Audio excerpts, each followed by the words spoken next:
Outstanding weather on this fall day, 62 degrees in Chicago. Wind gusts could factor throughout the day, but not a cloud in the sky. And in the NFC North, the Packers take on Broncos later tonight. Vikings and Bears clash. The Lions already lost in the NFL International Series. They fell to the Chiefs over in London. John Fox deferred. Bears winning the coin toss. Robbie Gould. Bears all-time scorer will kick off his touchback rate 47%. And there's Cordero Patterson, one of the top kickoff return men. In fact, went to the Pro Bowl as a kickoff returner. And the Bears have allowed 2 kickoff returns for touchdowns already this year. That hasn't happened in nearly 6 decades in Chicago football history. Week 8, Bears, Vikings happening at Soldier Field, looking into the sun and sailing over his head. Coming out to the 20, young Teddy Bridgewater at age 22 and already a couple of wins in the division. Teddy Bridgewater is coming into his own. We saw it last week against Detroit. They'll be looking for more of the same this week here in Chicago, but we all know this offense runs through number 28 in purple. Expect a lot of Adrian Peterson today. Bridgewater coming with that win in Detroit, completing over 71% of his passes, over 300 yards and a couple touchdowns. 20! Adrian Peterson, the football, and works his way up across the 25-yard line. We've mentioned Stephon Diggs, who was active the first 3 games, but over the last 3 has been a big play receiver to go along with Mike Wallace. And on the offensive line, of course, they had the early season injuries to Sullivan and Loholt, but those 5 have played together for a game this year. After a gain of 6 for Peterson.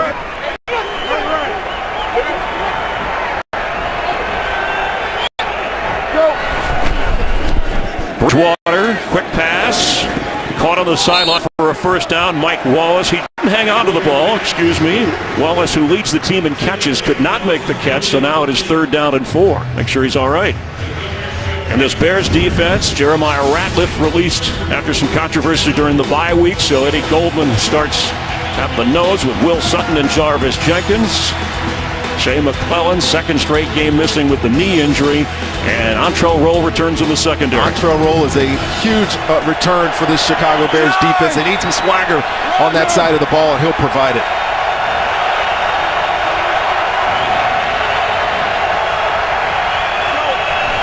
Matt Asiata in the backfield. On 3rd down, the pass is knocked away. Trying to go to Diggs, but a good defensive play by Kyle Fuller. And a 3 and out. Bears defense did what they wanted to do. Really nice play here by Kyle Fuller. He's been rolling with these number 1 or number 2 wide receivers all year and has some trouble at the line of scrimmage sometimes, but he does a good job sticking with Stephon Diggs there to get off on 3rd down. Jeff Locke, one of 5 UCLA players on this Viking roster. A little pressure, but he gets it away. Mariani loses the football, and it's still rolling around and goes out of bounds. The Bears will hang on to it. Vikings miss a chance to grab the loose football. Mariani's pretty sure-handed. This ball hits him square in the shoulder pads. The ruling on the field is a muff of the punt. The ball will be placed at the spot where it went out of bounds. Chicago's ball, 1st down. Really sure-handed guy here, and surprising that that ball bounced out of his hands and out of bounds. Got lucky. Fortunate that no Minnesota Viking was ever able to recover that thing before it skirted out of bounds. And the Bears gained yardage on that play all the way up to the 47, where Jay Cutler is moving in on Chicago Bear passing history with Matt Forte in the backfield.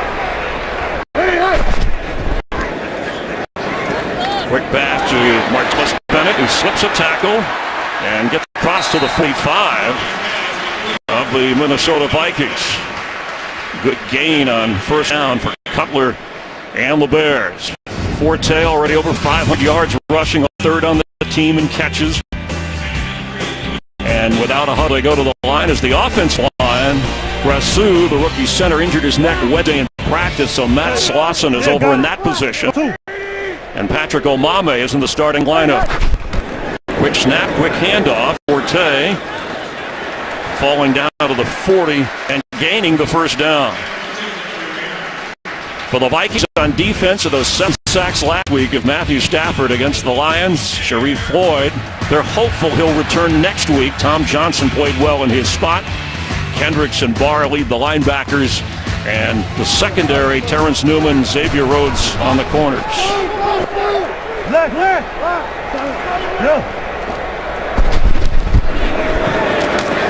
Forte, not much there. Be interesting, Chris, today to watch how the reshuffling of this offensive line affects the running game and the play calling of offensive coordinator Adam Gase. Moving 3 guys, actually, because Slauson goes to center, Vladimir Dukas goes over to left guard, and then Omame comes in to play the right guard. So 3 new guys in new positions. We'll see how it affects them.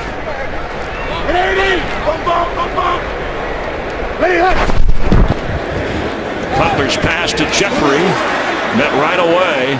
Bennett was there to block, but Anthony Barr making the tackle. You always, when you change centers, have just an adjustment situation with the center snap. And I think Jay Cutler believes that he is more comfortable with Slauson out of the gun. So a lot of the plays that they run are from under center, but the center quarterback exchange is the most important part of the play. And without a lot of practice of it, let's keep an eye on that as well today, Chris.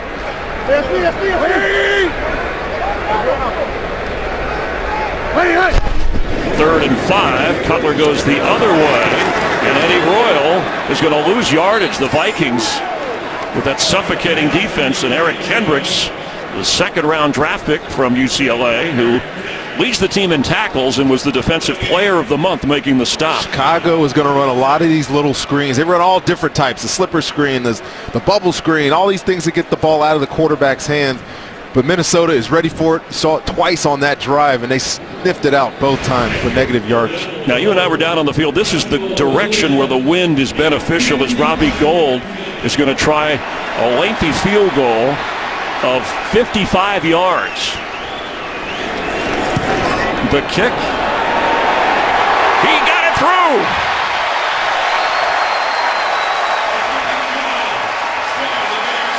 His season long was 54, and he just topped that. And the Bears take a 3-0 lead as he is good from 55 yards away. Vikings 3 and out. Bears get 3, nearing the NFL halfway point. Chicago leads Minnesota in the opening quarter. With Rondé Barber, Chris Myers in Chicago. Somehow that knuckleball made it through, as Robbie Gould has made now 16 consecutive field goals. And the Bears, who have trailed more than any other team in the league this year, have the early advantage. Cordero Patterson is bringing it out. And stopped just short of the 20-yard line. John Fox always has his teams prepared, coming off the bye week and happy to have the early lead. Adrian Peterson against the Chicago Bears, 7 100-yard rushing games, including 2 of his 5 200-yard games. Meeting twice a year, of course, in the division, as Peterson carries here in a strong run. A pickup of about 8. I thought it was interesting, Rondé, that Mike Zimmer said, I had Adrian referring to the negative runs. There were quite a few, and he leads the league in that department this season. I called him into the office Wednesday. We sat down, we talked, looked at some coaches' videotape. I think Adrian has the tendency to want to hit those home runs every time he touches the football, and he's got the ability. You know, Norv Turner said it's like playing the lottery when you turn around and hand the ball off to Adrian Peterson. You just never know when he's going to give you that burst. 20. He's a big play waiting to happen on 2nd and 2. He'll fall down toward the 30-yard line. But I think it's important too, Chris, that those negative yard plays, I mean, you don't want them in your offense. They put you behind schedule. You put more pressure on what's still a young quarterback in Teddy Bridgewater. And you can see this season that he leads the league because he gets into the line of scrimmages and he's always looking to make that extra cut when sometimes just sticking your head down and going forward is the best course of action. His head coach Mike Zimmer said he's a big field runner. Sometimes he doesn't even predetermine where he's going to go. He just goes. And he went for a first down there. Peterson knocked out of bounds up around the 30-31-yard line. Sam Acho has been a big special teams player making the tackle. Yep. There'll be some good matchups here on this Chicago defensive line, and at the end of this play, some division opponent, play each other a lot.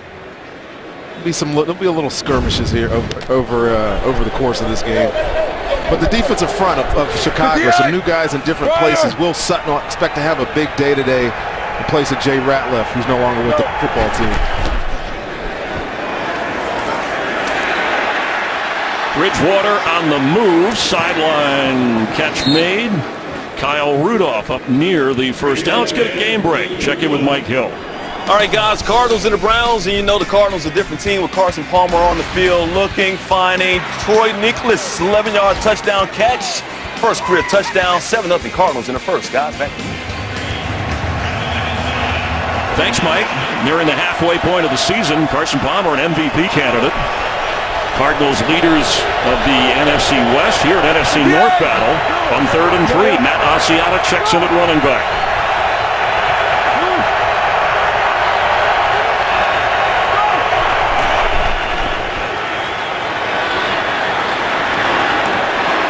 Made at midfield. Kyle Rudolph showing that toughness as he falls to the 47 of Chicago.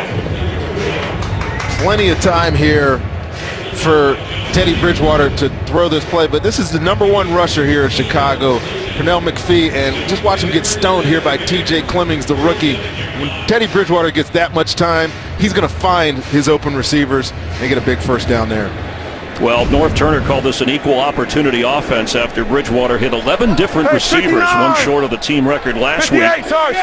So far, Rudolph on both catches. Back 20! Back 20! After a gain at 16, Bridgewater with time in the pocket. And now on the move. And gets rid of it.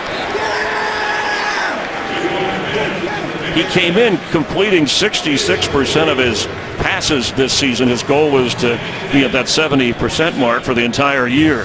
And he'll get there. You know, Teddy Bridgewater is one of the most poised and patient young quarterbacks that I've been around. You get in production meetings with them, and you can't fluster him. You ask him tough questions, he comes back with these easy, I'm prepared for you responses, and it shows in his play, Chris.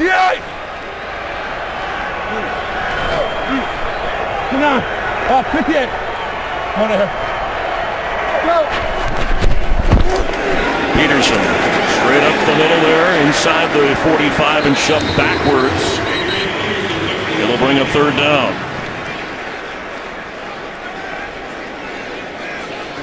On the injury report, finger, hip, ankle. You heard Holly Saunders mentioned during the week, so for Peterson, just the practice on Friday. And there'll be a series or two in the first and second quarter where they'll rotate in Jerick McKinnon to give Peterson a breather. And here on third down, he checks out. Asiata checks back in. Vikings need 7.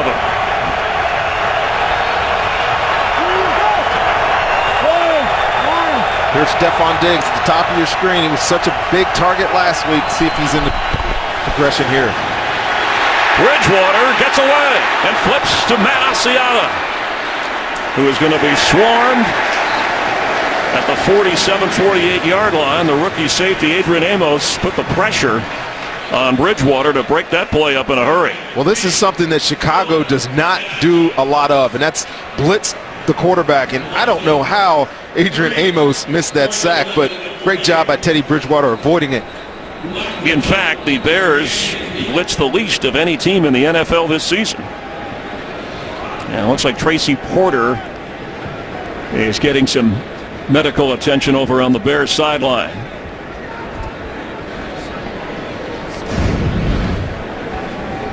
free runner into the quarterback, and Teddy is great stiff arm. He looks like Adrian Peterson right there giving him the business there, but got him off on third down. Good play by the Chicago defense. Mariani has trouble with this one. He muffed a punt earlier. It's knocked out of bounds up across the 16-yard line. All I can think, Chris, is that there is some wind blowing around down there, and this ball is just moving out of his reach.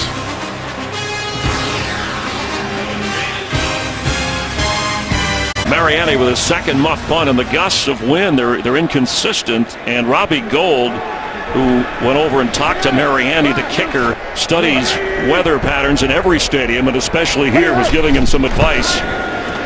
Matt Forte carries, gets up near the 20-yard line. Jay Cutler passed for a season high 353 yards in the last start at Detroit. Of course, the bye week missed most of week 2. They lost Arizona all of week 3 up in Seattle. But when they beat the Raiders and Chiefs, he had a couple of touchdown passes in each of those games. Jay Cutler's been doing it pretty much all year in a unique style, and he's out here. And Matt Forte getting ready to take the direct snap.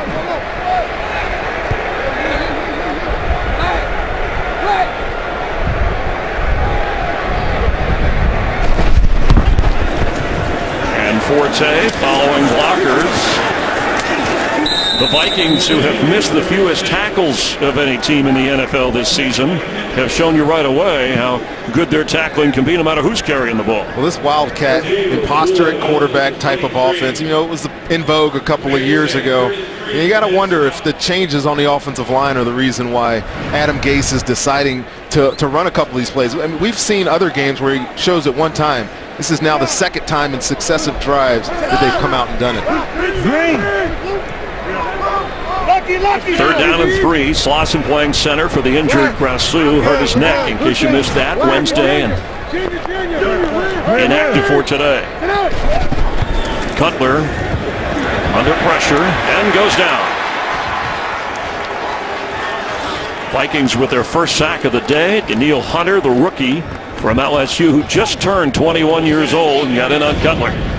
Daniil Hunter is going to be out here on the edge of this defense. Actually, I think he's on the top of the screen. But when his ball gets snapped, there's just so much pressure. They give you that look inside with the linebackers standing in the A-gaps just to confuse you. Then they drop out and only rush 4. And the Bears offensive line, has no answer for him there. Marcus Sherrills from the 35 has a block and turns the corner. Sherrills is going to go in for a Viking touchdown. A 65-yard punt return. Breezing into the end zone. That really did look easy, didn't it, Chris? They got set up on the right side of the field here on your pitcher, and there is nobody to make a play here. Watch this ball, or watch this punt, and you'll see the whole left side of this Bears special teams unit get packed in here. Stop it right here. Look at that line right there for Marcus Sherrills. There's just no Bear outside of that line. It's an easy jaunt to for a touchdown. That's his third career return for a touchdown as a punt returner. Homegrown Viking from Rochester, Minnesota, and the University of Minnesota. The extra point from Blair Walsh. A little tight, but it gets through. And the Vikings break through with the first touchdown and have a 7-3 advantage on the Marcus Sherrills punt return for 6. Former Navy helicopter pilot Mike Prefer, the special teams coordinator for the Vikings, happy with the results of Sherrills' punt return for a touchdown. And staying on special teams on the kick cover team is Blair Walsh with 3.5 to go in the opening quarter. Kicks it to Mariani, who will down it. Bears take over at the 20 against that Minnesota defense. Those Vikings will scare you, even if it isn't Halloween. That's how good the Viking defense has been so far this year. If they didn't take an intentional safety that last week in their victory, they'd be the best in the league. Forte from the 20. There's a hole for Matt Forte up to the 34-yard line. Another step or two and he'd be running for the end zone. 14 yards on that carry. When you talk about Matt Forte and running through this offensive line, watch the guard right here. This is Vlad Dukas who came up for the other side. Just pin in Linval Joseph right there, and that's exactly where Matt Forte squeezes through for a big game. In his 8th season, he's missed only 5 games in his career and none since 2012. Got it. And a contract year at age 29. 180.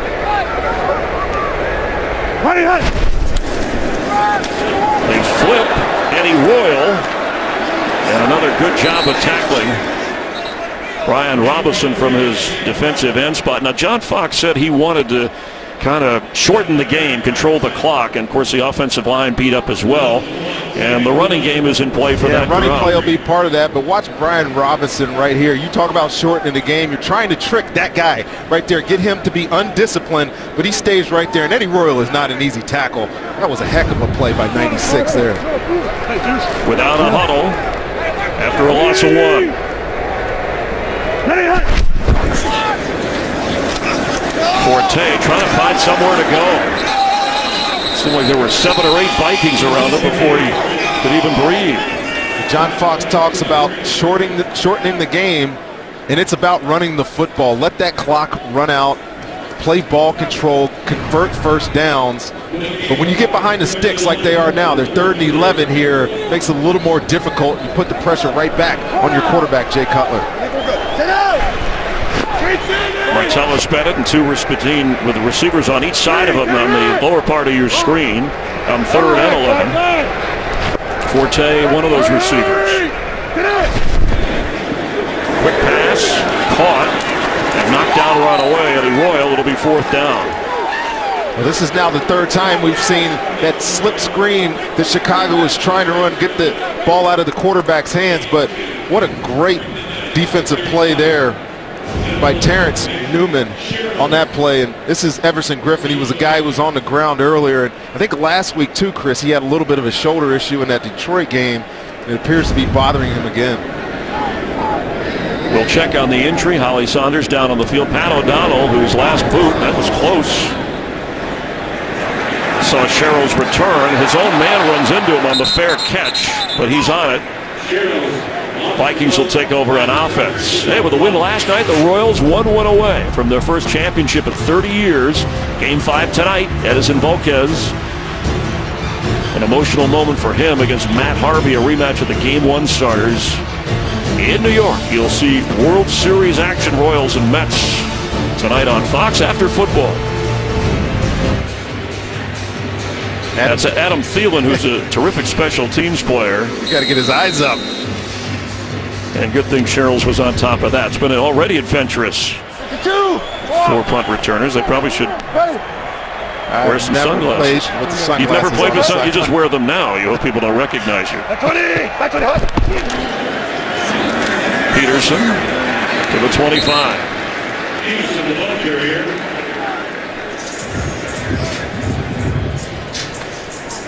Yeah, I don't know if I've ever seen this. I know a lot of my coaches would have been, what are you doing? Well, he's on the sideline with him. He's not playing in the game with him. But you visors, there are players who have certain visors. Very true. Very true. You need to get league approval for that. You know, maybe there's paparazzi in the stands. He's trying to hide from him. Cordero Patterson is in as one receiver. Jarius Wright is active today. Had the concussion protocol through last week with the Vikings. Red Ellison is inactive as Peterson carries. And that'll take us to the end of the opening quarter. Bears with a field goal from Robbie Gould of 55 yards. Marcus Sherrills with a 64-yard punt return. And that's why it's 7-3. Glad you're watching the NFL on Fox. Fans enjoying the game so far at Soldier Field as we begin the second quarter. Holly Saunders, Rondé Barber, Chris Myers, Matt Asiata, the running back.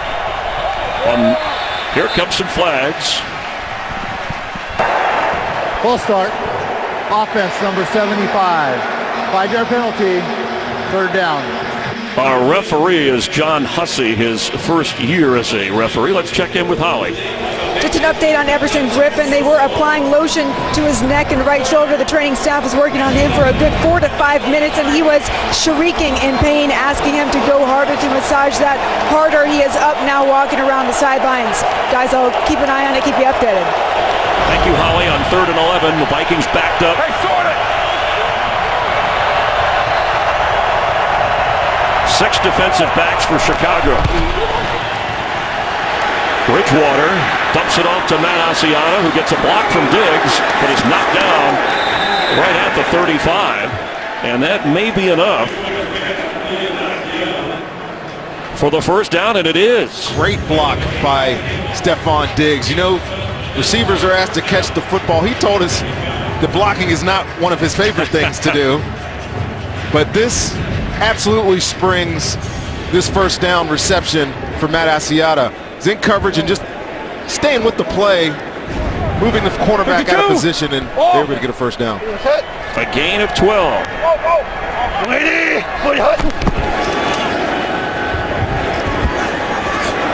Michael Pruitt, the tight end, gets up near another first down, just short. Yeah, when you asked Diggs about blocking, he said, interesting, kind of chuckled. But he did talk about enjoying time in the receiver meeting room as a rookie, and I asked him, inactive for 3 games, and then you light the place up, were you frustrated? He said, no, I had to earn my keep. You know, you got to wait your turn, and I learned a lot. He has earned it, believe me. This Vikings receiving core would have a great 4x100-meter team in track and field, and he adds to it. He's got speed, he's got elusiveness. He's on his way to becoming a special player, I think. Adrian Peterson back in, gets the football, and gets the first down. And all the way inside the 45 of Chicago before Antrell Roll brought him down. Minnesota was able to convert a long third down there, that 3rd and 10, and you get on this side of the 50 now, and now your offense can be patient. Now you can do exactly what your game plan has in store. Now you turn around and hand it to Adrian Peterson, maybe take a shot here since they're between the 40s. This alumni zone, I love to call it the alumni zone, because everybody in the stands wants to see a big play here. Diggs in motion, Bridgewater dumps it to Diggs and gets down to the 40. Tracy Porter made the tackle. They made something happen out of that. Chicago actually does a really good job sniffing out this play. Kyle Rudolph is right here in your screen, right in front of 92 there. This is going to be a play action off to Teddy's right. He's looking to throw this ball back to Kyle Rudolph, but they pick it up. But this is what Teddy does as good as anybody in the league, knowing where his outlet is, knowing where his check down is, and finding some positive yardage on a play that Chicago had sniffed out. That's Pruitt, the tight end in the backfield. Peterson the football with a hole, and Adrian Peterson still chugging along to the 32. His 9th carry of the game, but it's a first down for the Vikings. How many of these runs are getting to the second level of Chicago's defense? I think that's the 4th or 5th run that we've seen a safety have to make the tackle, and it's 8 men in the box, and it's still coming to the safety that's in the middle of the hole. That's just a great job by the Vikings offensive line. And the Vikings have played a number of 3-4 teams so far this season, and even in the preseason. Well, they told us they're very familiar. We were talking to Scott Turner right there yesterday, the quarterback coach, and he said the 3-4 alignment gives you some problems, but they had some in the preseason.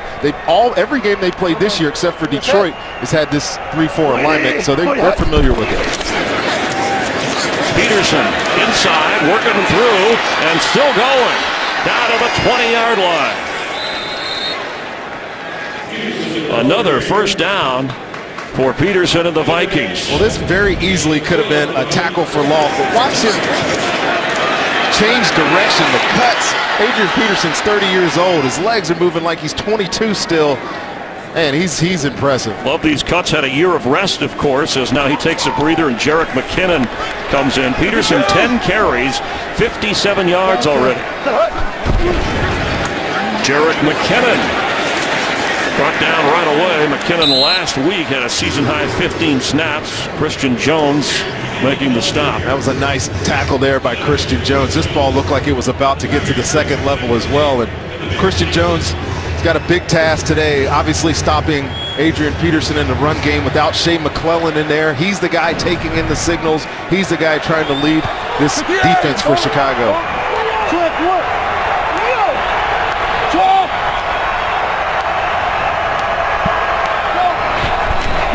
Bears blitz. Here comes a whistle. No play. Flag down.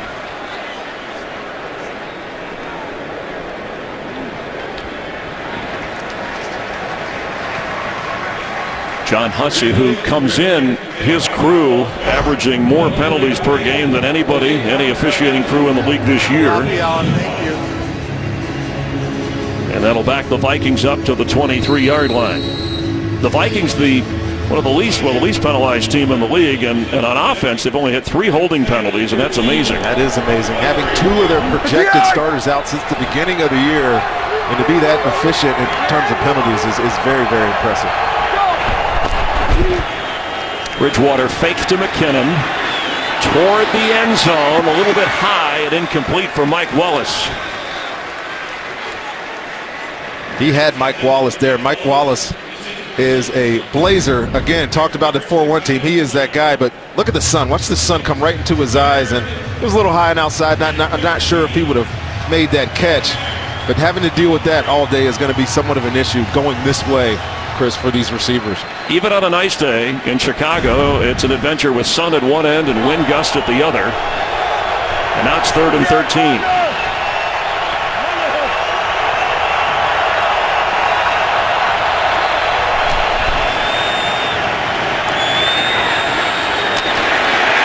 Siana goes down.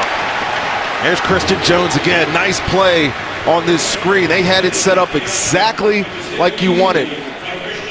Christian Jones is going to be right in the middle of your screen right here. And watch him sniff out this play, letting the defenders come to the quarterback, but he has to beat one guy right there, Brandon Fusco, and he does. Makes a big tackle. So here comes Blair Walsh, coming off a 5 field goal game last week, equaled his career best. Both of those have been indoors. This will be from 43 yards. Jeff Locke, the holder. And the kick is good. Both Blair Walsh and Robbie Gould have been on target, and the Vikings extend their lead after the Bears defense keeps them out of the end zone this time. After the field goal, Blair Walsh, who during the bye week went back to Georgia and worked on some things, and it showed last week in the victory over Detroit. Bears coming off their bye week. There's Mark Mariani, who on punt returns has had a problem, and the wind, looks like the gust of wind affected the ball, so it'll be take 2 on this kickoff. That scoring drive covered 12 plays, 51 yards, just under 7 minutes, and it wound up with the Walsh field goal. The only touchdown of this game so far, the punt return by Sherrills. And as the players will tell you, the coaches too, there's just no figuring the win.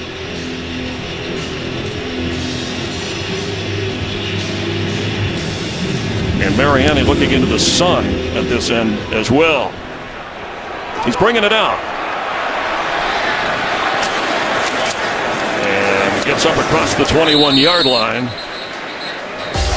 Bears will take over on offense, trailing by 7, facing a red-hot Viking defense.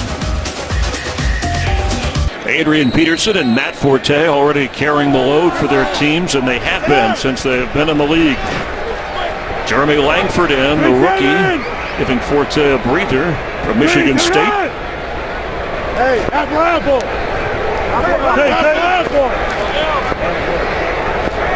Hey, get out. Langford from the 21 gets up to the 25. Here comes a flag thrown in at the 16-yard line. Holding. Offense number 72. 10-yard penalty. First down. That's on Charles Leno, the left tackle, starting for Jermon Bushrod, who remains out. 4th straight game with a shoulder injury. Charles Leno Jr. has played very well this year in relief of Bushrod. In fact, I think they have a decision to make on Bushrod because of the way that he's played in his stead. And Everson Griffin, see it on that sideline. He's still out of the game. Daniil Hunter is in it, right defensive end for the Vikings. Cutler's 4 out of 4 so far, but only 11 yards. 1, 2, 3. On 1st and 20, Eddie Royal cannot get loose. Let's check in for a game break with Kurt Menefee. Hey, Kurt. Hello, Chris. It's a homecoming game for Eli Manning and Odell Beckham Jr. Both grew up in New Orleans, and they've connected for 2 touchdowns so far, tying the game at 14 in the second quarter. Chris, Rondé, and Holly. Odell doing a little Michael Jackson with the with the New Age dance. I like it. The Giants leading the NFC East. All right, they go without a huddle on 2nd and 21 now. Hey, Junior. 4 wide receivers. Cutler, quick pass, caught. Jeffrey goes out of bounds up around the original line of scrimmage. Division rivals, you see each other twice a year. Sometimes you get a little tired of each other. Oh, yeah, and this game means a lot to both of these football teams. Obviously, Chicago's trying to get back in the conversation. A win will do that for them. And Minnesota on the road trying to prove themselves for the 2nd week in a row that they can do this. A chance for the defense on 3rd and 13 to try and light up Cutler. 0 for 3 on 3rd down so far.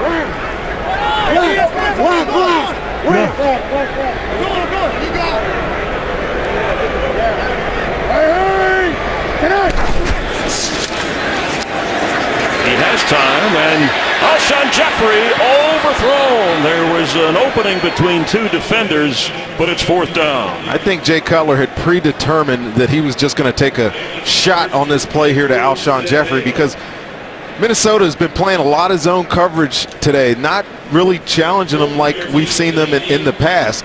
This is a situation where you expect some pressure, but they dropped back in zone, and he took a shot when really something underneath may have been a better option for him. O'Donnell standing at the 5. Marcus Sherrills waving everybody away from the football. It bounces out of bounds. 38-yard line, where the Vikings will take over a 44-yard punt without a return. Bridgewater and Minnesota with the lead and the football here in the second quarter. Remember, who grew up not too far from here and was a Bears fan growing up. His team takes over with the lead. Adrian Peterson straight ahead near midfield with another Viking first down. And Zimmer's first year, he didn't have Peterson to give the ball to. And this year, he plans to run him as long as he can run him. Yeah, run him till he can't run anymore. And the direct runs here against the Chicago Bears are hitting a lot of pay dirt today, right through that center guard gap. And there's nobody in the middle of that defense. Eddie Goldman's in there starting at nose tackle, or the nose for this 3-4 defense, and they're just getting bullied around there so far today. 69 yards rushing now for Peterson. Peterson again goes into the crowd. I mentioned Mike Zimmer. As that ball is ruled, let's make sure he's down. Yes, and it was ruled down. Zimmer went to high school in Lockport, Illinois. It's about an hour southwest of Chicago, in all conference in football, wrestling, and baseball. After high school, look at these pictures. He went to college at Illinois State. He played quarterback and then moved to linebacker. His late father, Bill, is in the Illinois Prep Hall of Fame for his success as both a football and wrestling coach. Zimmer coaches this team with a bit of an edge as Peterson runs with an edge, gets near another first down. He interviewed as a defensive assistant at 4 different places. He talked about the Dolphins and the Buccaneers and the Titans and the Rams, and finally the Vikings gave him a chance, and last year came out of the box strong. And this year has his team contending with a 4-2 record. They've won 4 of their last 5. Oh, he's one of the guys that you sit back and say it's about time, right? He's done everything right in his career. Everywhere he's gone, he's put together a top 10 defense, which he's on his way to doing again here in Minnesota. And he's just one of the good ones. You like sitting down with him. I'm impressed with him. Impressed what he's done here in 2 years in Minnesota. Hey, slip! On 3rd and 2, timeout, Chicago. First charge timeout, Chicago. Bears want to make a defensive adjustment on the day after Halloween. Hope everybody had a good one. Our view, and we have a great view of Soldier Field on a terrific day, and thanks for being with us. We've been talking about the Vikings a lot. What does this Bear defense do? And you look at this Bear defense, not your typical Bear defense we're used to over the years. No, and they're building this defense. It's not there yet. You know, you got some guys like this back there, our third member of the crew. That's our director. But they got a long way to go. John Fox is trying to build a team in his image, which he's done in every stop that he's been along the way, and he just doesn't quite have the personnel that he wants, and they'll continue to build as the years go on. But he has some players in place. He has Pernell McPhee. He has a corner that he likes, and he's got a safety that I think they really like, Adrian Amos, who we'll talk a lot about as this game goes on. Adrian Peterson knocked down right away. That's Brian Callahan from his corner spot. Bryce Callahan, excuse me. I was going to say that they drafted very well some of the young players. That's the rookie from Rice, an undrafted free agent, something General Manager Ryan Pace, he wants to turn over the Bear roster and have a lot of homegrown talent, drafted and signed players. And the defense does its job there as Jeff Locke moves it away. Mariani, fair catch called for at the 13. And fans cheering him because it wasn't a muffed punt. They have a great sense of humor here in Chicago. My kind of town. Bryce Callahan right in the slot, right here, and this is a definite change in philosophy for Chicago. They haven't been blitzing much, but today we've seen it a bunch, and there, Adrian Peterson's already trying to make a cut. He's frustrated because he slipped, but he was going to get tackled for a loss anyways. That was on 3rd and short, thus the punt. Bears take over at their own 13.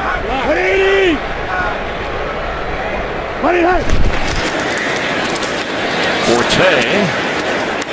John Fox talked about, how on the Viking side, Peterson, Norv Turner says, like playing the lottery. You can't win the lottery if you don't play, meaning give him the ball. And Fox's theory with Forte, it's like body punches, a boxing, a heavyweight match. The body punches, you may not think they're doing a lot, but they wear down a defense. Different analogy for the exact same thing. They love getting the ball to Matt Forte, just like Minnesota loves using Adrian Peterson. 2nd and 7. Cutler with time. Underneath, dumps it off. Zach Miller gets a first down. There's a flag down back inside the 10. And the injured player, Eric Kendricks, after Everson Griffin just came back. Offense, number 65. And this play's coming back. Second down. Patrick Omame, reserve, pushed into starting today because of the injury to Grassu, the rookie center. Patrick Omame hasn't had a lot of snaps probably since the preseason. And we mentioned earlier is really a 3-man shift along this offensive line. Patrick Omame comes into right guard, Dukas goes to left, and of course Lawson goes in at center.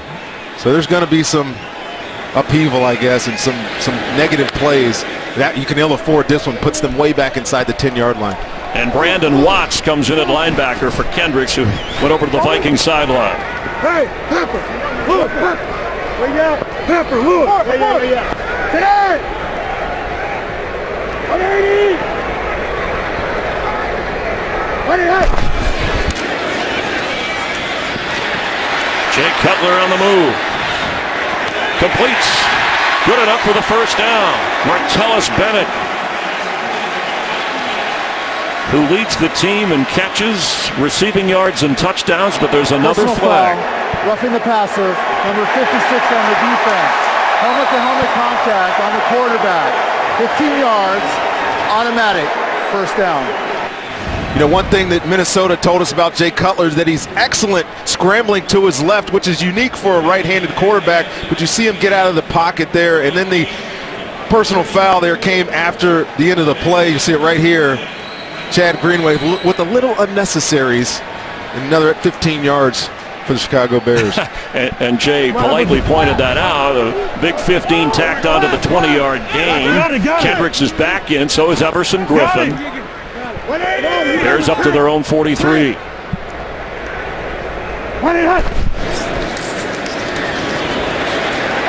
Cutler backpedaling, and low, it's incomplete. Trying to get to Alshon Jeffrey, who has 2 catches today, but good for only 9 yards. That one incomplete, and it's 2nd and 10.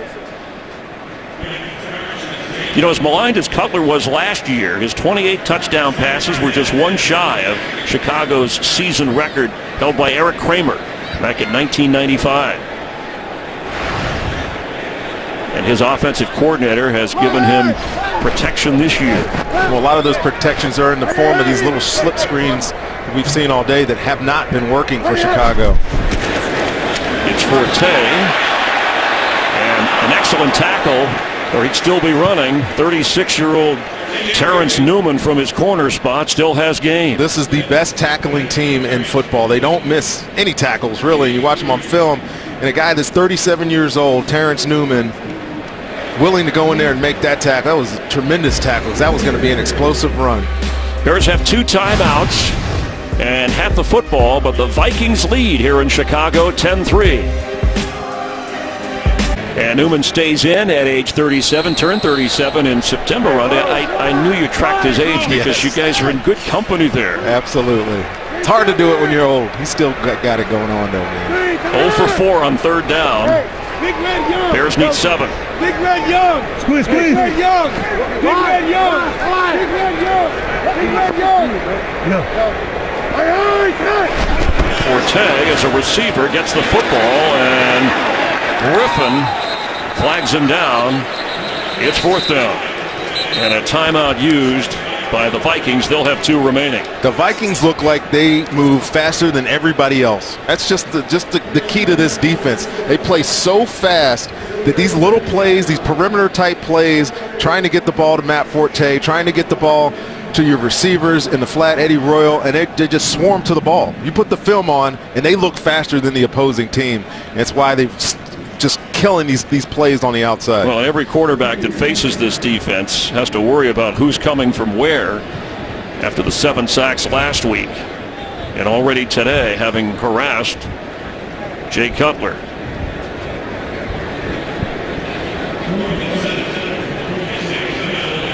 Anthony Barr said our goal is really, we have a week-to-week goal, but overall is to be a top 5 defense. They keep working the way they're working. They will clearly be inside the top 5.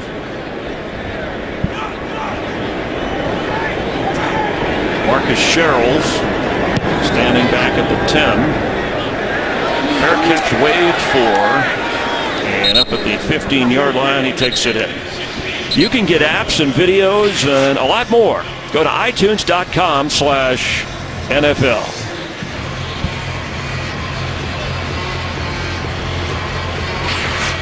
Well, the Vikings only have a 7-point lead. It's not like their offense has lit it up. The only touchdown, the punt return by Sherrill. So at least from the John Fox theory against Zimmer's team is we want to keep it close. And they've been able to do that so far. Well, this is a balanced type of offense here in Minnesota. They're not really trying to be an explosive team. They want to run the ball. They want to take chances when they can. But they're pretty methodical. Jarek McKinnon gets the handoff from Bridgewater and works his way all the way up across the 31-yard line. Was a step or 2 away from breaking it. Jarek McKinnon has a lot of juice as a running back. Gets the ball as a changeup, obviously to Adrian Peterson, and just making people miss in the open field for a little guy. We mentioned this last week. He breaks a lot of tackles. Incomplete for Wallace. Bridgewater now 7 out of 12 so far in this game. Well, this was just a flat drop here. Mike Wallace had that clearly in his hands. You know, he came up waving across his face like maybe he was struggling with the sun, and we mentioned that going this direction, it tends to be in your eyes a little bit. Not a cloud in the sky. McKinnon, the running back, on 2nd and 10. Bridgewater, and some wrestling going on over there, but the coverage good on Diggs by Kyle Fuller. It'll be 3rd down.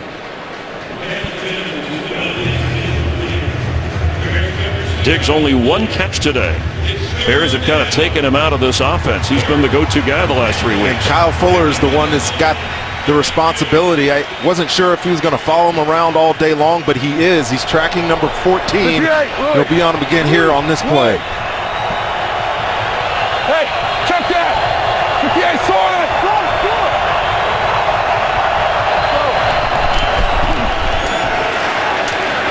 Plenty of time for Bridgewater. And it's intercepted by Kyle Fuller. Inside the 35, the Bears with a takeaway. This is a fantastic play by Kyle Fuller, that playing two-man with two high safeties. He's the underneath defender, and Teddy Bridgewater here just holds on to this thing a little too long and throws a late ball across the middle, and Kyle Fuller is chomping at the bit. See right here, he's right here, he's gonna be underneath this route just like this. Just watch him play this. Playing inside technique, he knows he has help from the safety behind him, number 38 there. Just a poor decision by Teddy Bridgewater, and a good play there by Kyle Fuller. First turnover in this game. And already in field goal range the way Robbie Gould has been kicking. But Cutler and the Bears want more.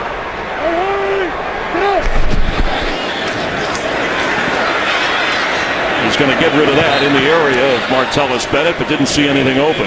This Chicago Bears defense really has not been turning the ball over at all. They haven't created any turnovers, and that was a big one here right before the half. And Kyle Fuller's a guy we all know early in his career. He had those 4 interceptions last year to lead all rookies, but he struggled early in this season. It's nice to see the kid get an interception here and help his offense with field position. Checking the surface tablet over there is the quarterback coach with Bridgewater going over what happened. On 2nd and 10 for Cutler. A quick pass and open is Alshon Jeffrey. And he's got a first down inside the 21.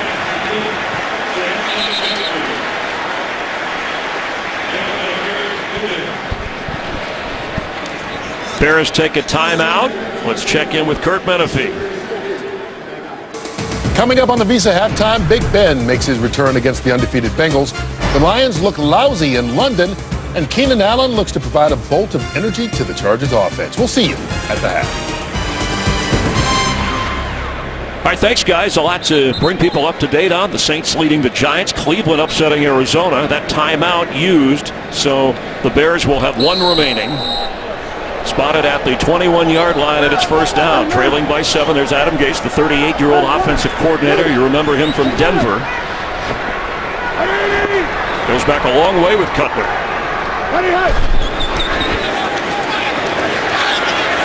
End zone throw. Catch. Did he hold on? Yes! Touchdown! Bears! Alshon Jeffrey.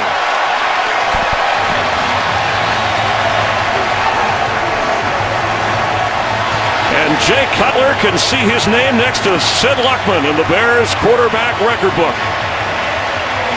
This was a heck of a throw by Jay Cutler. Alshon Jeffrey's right there. He's going to be covered by Xavier Rhodes right here later in the down. And a little stutter move, but the delivery of this pass was perfect. The catch was sublime. What a big play for this Chicago offense when they needed it right before the half. Both feet down, control to the ground, and this will definitely stay as a touchdown. Cutler called him the security blanket, a guy that he said I could throw the jump ball to, and chances are he's going to come down with it. Showing some great hands there. It has been confirmed, so the extra point from Robbie Gould to tie this game with 42 seconds to go before half.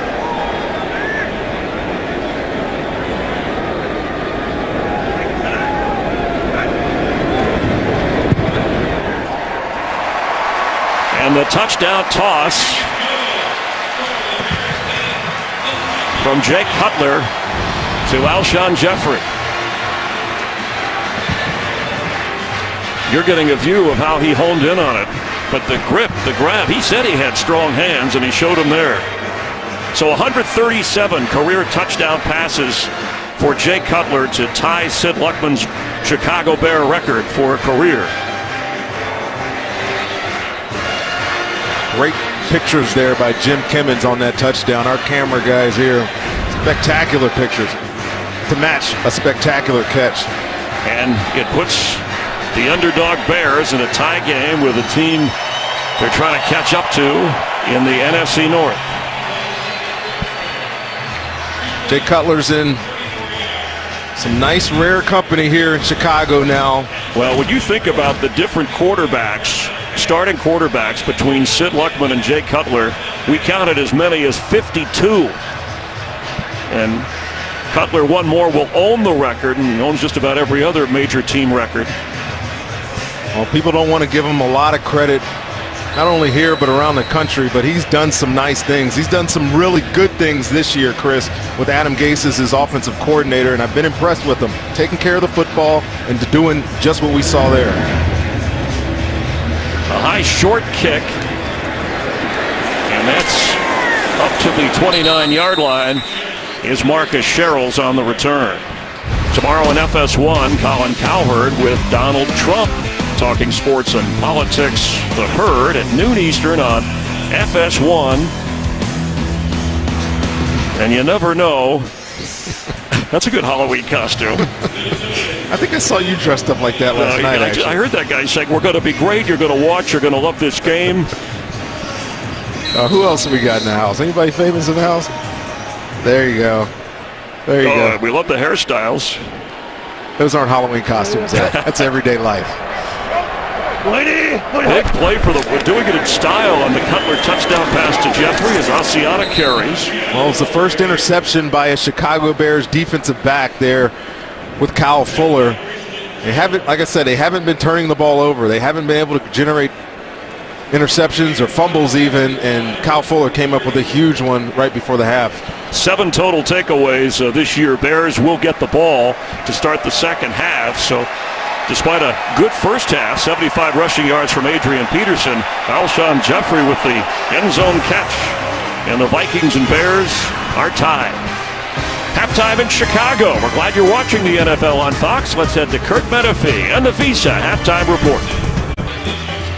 Today's excitement is brought to you by Nissan as we get ready to start the third quarter in a tie. 10 apiece. Robbie Gould from 55 yards out. Adrian Peterson has run for 75 yards. Marcus Sherrills with a punt return for a touchdown. And then after an interception, Jay Cutler and Alshon Jeffrey. And that's today's excitement brought to you by Nissan. Rondé Barber up, Chris Myers. We welcome you back here to Chicago and Soldier Field. Well, let's talk about the Bears first, because they're a team that they're playing the kind of game they want to. They're going to get the ball here to start the second half, and they've been able to be patient, Rondé, because their defense has kept them in it. Yeah, and there hasn't been an explosion of yards in this game. I think there's less than 250 yards total for both teams this game. Is old school black and blue, right? This is like the NFC North, like late December type of game when the weather's good, except it's beautiful out here. But you're right, there's not been a lot of explosiveness on the Minnesota Vikings offense, and it's really not the way they're built. But what's been really impressive is the way that Chicago's defense has stepped up. I was somewhat worried about the way they would attack or be able to handle Adrian Peterson. We know what Teddy Bridgewater did last week with the 316 yards passing and 2 touchdowns. They've kept them in check today. Now, this Minnesota defense last week, we saw an adjustment, and they really brought the heat on Matthew Stafford last week, sacked him 7 times. Do you expect some kind of adjustment here against Jay Cutler? There'll definitely be some sort of adjustment from Mike Zimmer's defense, but I got to give credit to Jay Cutler and Adam Gase and this offense. They're being patient. They know they can't drop back 5 steps and hit his back foot and expect them to be successful, because that defense is just too good. They're being smart with the football. They continue to be smart with the football. They give themselves a chance. Mariani back to receive the kick of Blair Walsh.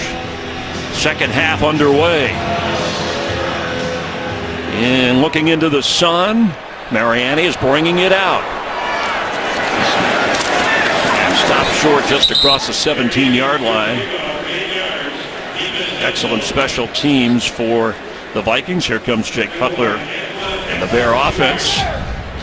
10 out of 13, and that record-tying touchdown with Sid Luckman, 137 in his career. Forte, only 8 opportunities. And they'll continue to protect their quarterback here, get the ball out of his hands, probably some more screens. We'll see if Adam Gase, though, comes up with anything else innovative to get this ball down the field, because those screens are just getting killed by this very fast and aggressive Minnesota defense.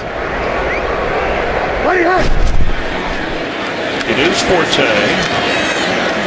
gets up across the 21-yard line. Extra pushing and shoving going on down there. We saw a little bit of that in the first half.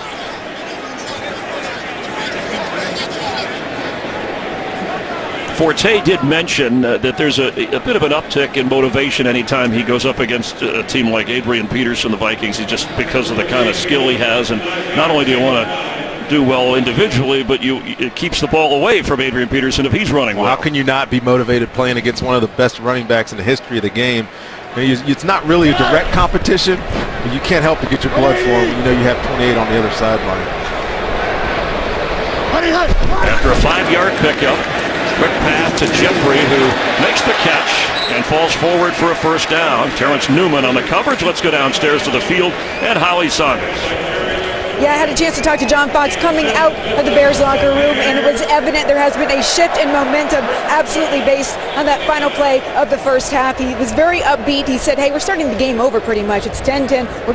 We're starting again from the beginning, and he said, expect them to be a little more explosive on offense, the Bears, in the second half. But as for Mike Zimmer, he was absolutely furious, and he said to his team, we're going to see what we're made of this second half. And Mike Zimmer has challenged his young team all season long about they're doubting us about this and doubting us about that as Forte carries. And look at the first half numbers. And that touchdown pass, by the way, Jay Cutler going over the 20,000-yard mark for his career, the first Bear quarterback to do that, and did it against pretty good defense. Well, there's no doubting Mike Zimmer's defense. I mean, the numbers will speak for themselves. The lack of points from opposing teams speak volumes throughout the year. And they're in this situation now. I don't know if they'll heat him up, but I expect them to be a lot more involved in stopping Jay Cutler here. And again, it's a makeshift offensive line. Slosson's at center. And Cutler has to get rid of it in a hurry to Forte, who slips on the turf. We saw Adrian Peterson on a running play in the first half slip as well. This was resodded, and it is a very thick natural grass, and there is Hronis Grasu, the rookie center from Oregon, who had been doing so well, especially with Kyle Long, who was in his third year from Oregon. And Long, they moved him over from guard to tackle, and inactive with that neck injury, so it shook up the line. One thing that helps, though, is that Slauson was primarily involved in calling the offensive line calls anyways from his left guard position to Hronis Grasu. The communication stays the same, even though he's at center. 0 for 5 on third down. Cutler wide open. Marquise Wilson.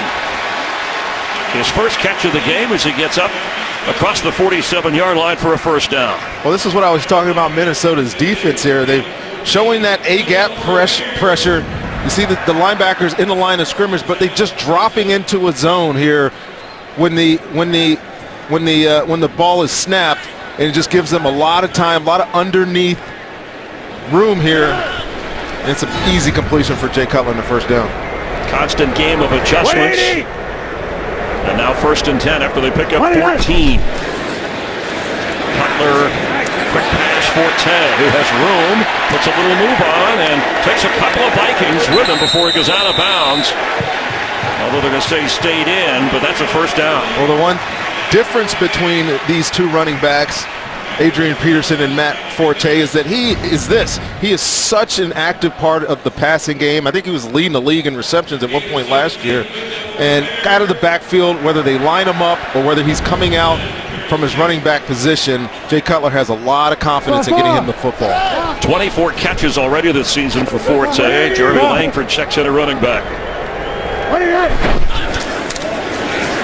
And Langford showing some explosiveness, going straight ahead to the 25.5-yard line.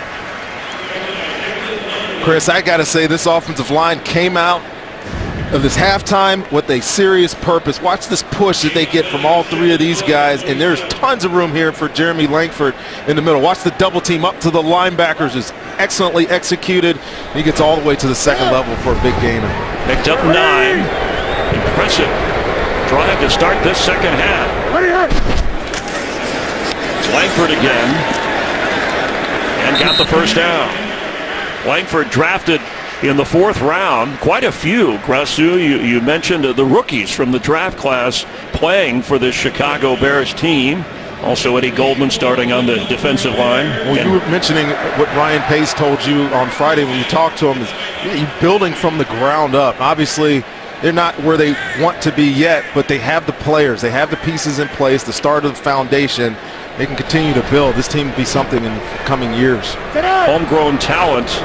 Bears at about 38%. The Packers lead the NFL with 86% in that area.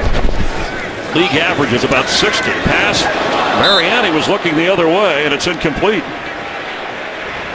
And Ryan Pace, worth mentioning because he knows he has a lot to do. The Bears were one of the oldest teams, and there he is, the young general manager. Last year, they only won 5 games. He brings in John Fox and hires 2 really outstanding coordinators, and Adam Gase on offense and Vic Fangio on defense. Well, what I take away from your comments there is young. He looks like he's 25 years old, doesn't he? And they're the same age, Adam Gase. Both 37-year-old here. Obviously, he's the coordinator for the Chicago Bears, and he is one of the bright ones in the league. Already compiled 9 draft picks for next year, but they're trying to win in the process. Little dump off to Forte, who gets a nice block and a good tackle at the 15.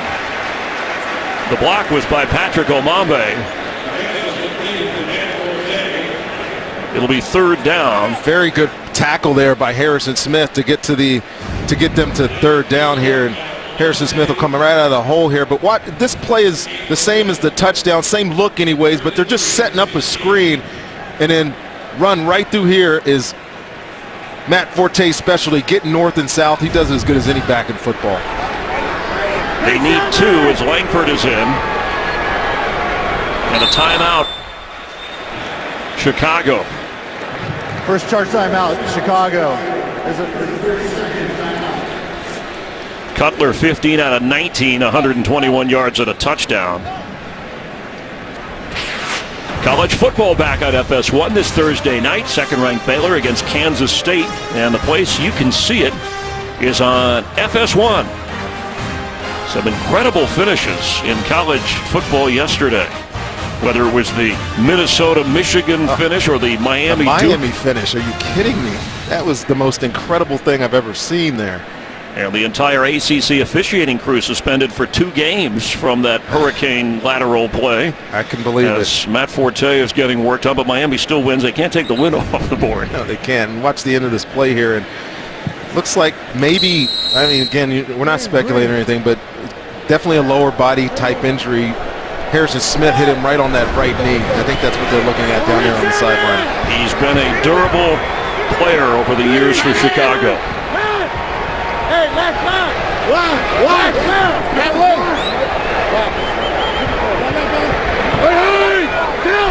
On 3rd and 2, a quick pass, and he was trying to get it to Jeffrey, who was falling, and Newman was on the coverage. We haven't talked much about the surface here in Chicago, but we've seen a couple of slips. Here, Adrian Peterson, we saw one easy. And just watch him as he comes out of his breaker. But a really good break there by Terrence Newman to cause that incompletion. Robbie Gould to try a 33-yard field goal now. He hit from 55 earlier and has made 16 out of 16 this year.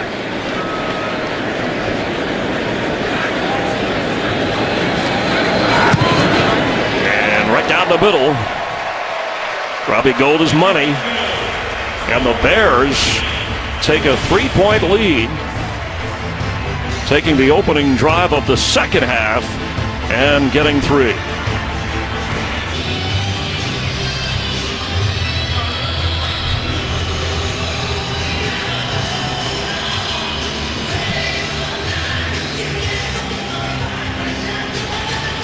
Matt Forte, you saw him leave moments ago and now headed to the locker room. He's only missed 5 games in his career, as mentioned in the first half. He hadn't missed any time since 2012.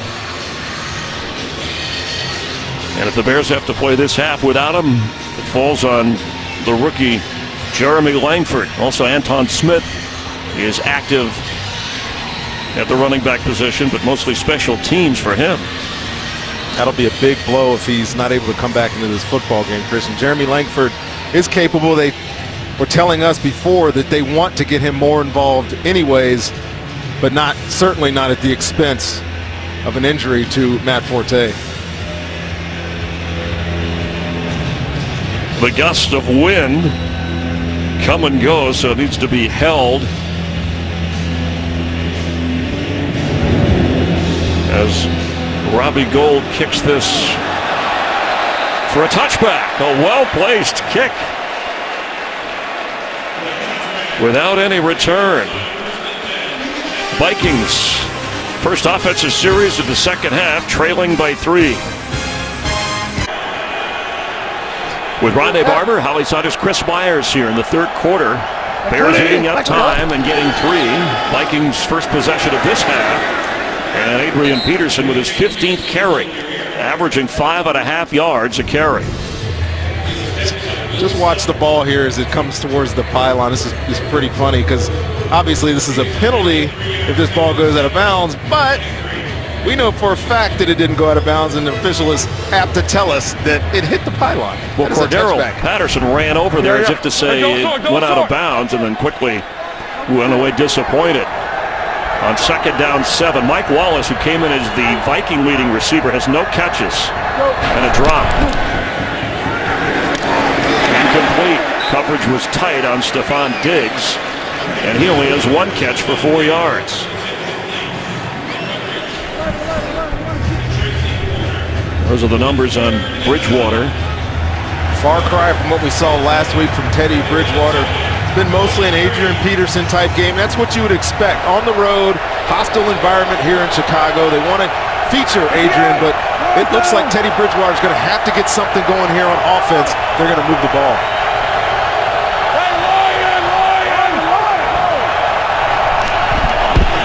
Third down, Bridgewater, open Diggs, first down. And dancing around, does some nice work to get up across the 35-yard line for a first down. No further information at the moment on Matt Forte, who went to the Chicago locker room, but we will stay on top of it and check with the team if there is any official update during the broadcast. You know, last week the Vikings had their season high, 425 yards of total offense. And 2 weeks ago, the last time the Bears played, they had their best point total of the season. But this has been a defensive struggle.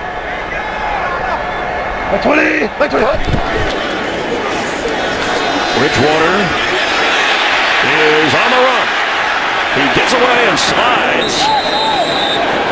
And here comes the flag. And another flag. Sam Acho, what's a guy to do?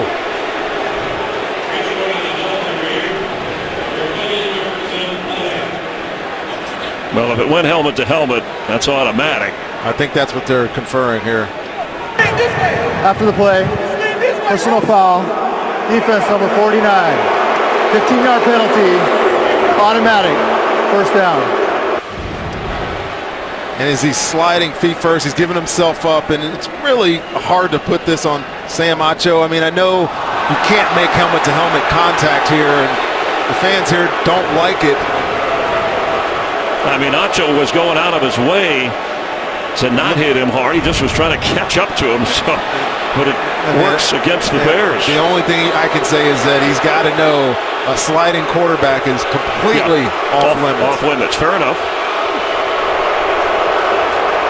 So spotted at the 48 of the Bears on first down. Peterson.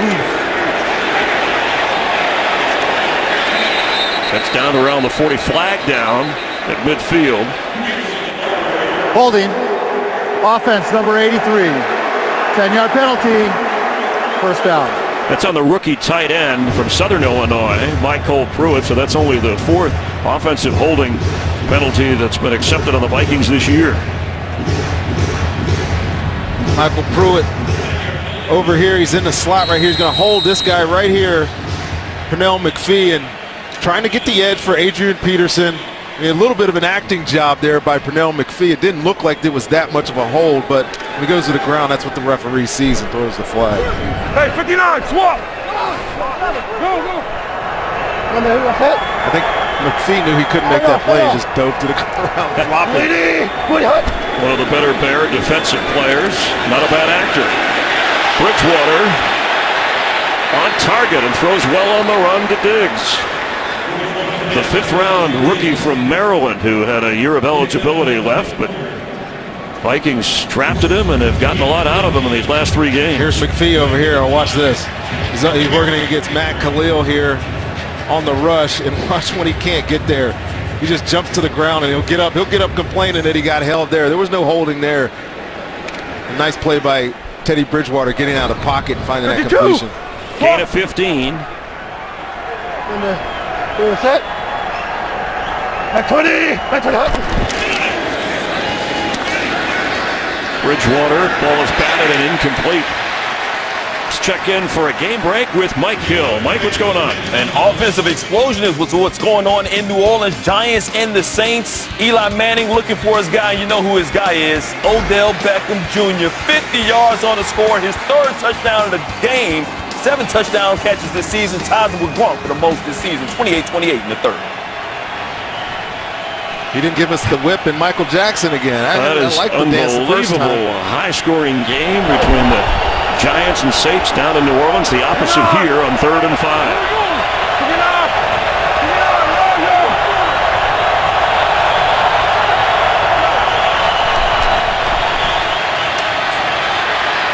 Bridgewater going deep. He's open and overthrown is Mike Wallace. Well, that's amazing that Teddy Bridgewater can overthrow Mike Wallace. Now, Teddy doesn't have the strongest of arms, but he absolutely whips this thing down the field. Mike Wallace is out here as the #1 receiver and just little go route. Tracy Porter gets caught with his feet on the ground and it just outthrows his speedy wide receiver. Golden opportunity missed by the Vikings, and we have a timeout. Chicago using a timeout, and they will have 1 remaining. Well, John Fox, a rebuilding, he won't say it, but the reality is, let's call it reshaping in Chicago. Amazing, he went to a Super Bowl with Jake Delhomme in Carolina, went to the playoffs with Tim Tebow in Denver, and then, of course, Peyton Manning, a Super Bowl. I think a lot of people are happy. I mean, you don't want to be happy with the losing team, but happy with the way that they've played this year. You know, they've jettisoned a lot of players on this team, whether it's because of age or because of other mitigating circumstances, we'll say.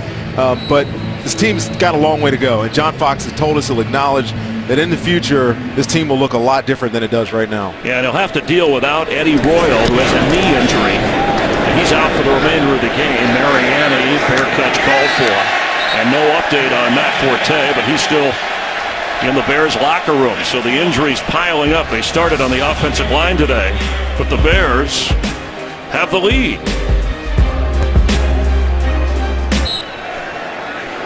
Martellus Bennett came in as the leading receiver for this team. Targeted 3 times, only 2 catches so far. Jeremy Langford is in for the injured Matt Forte. Marquise Wilson in for the injured Eddie Royal. It's Langford.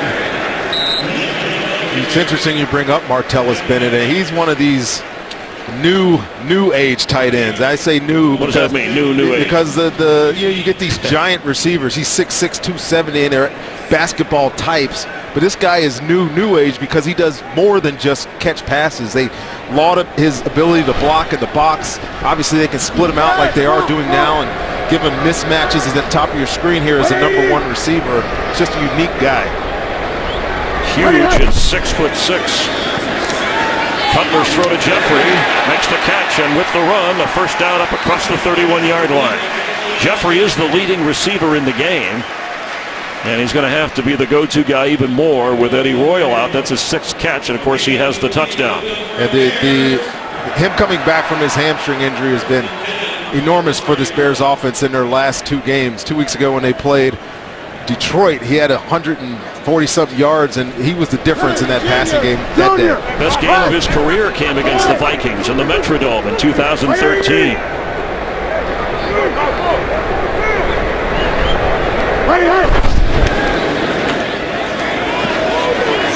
For Jeffrey, and overthrown. Coverage the veteran Terrence Newman on him. You know that now that Matt Forte is out of the football game right now, you can see definitive change in the game plan here for Adam Gase in this offense. Empty backfield on the last 2 snaps. Whether they're trying to get a quick passing game going or just trying to change it up because they don't have their number 1 runner, we'll have to see. The 3 wide receivers on the field again on this play. 180.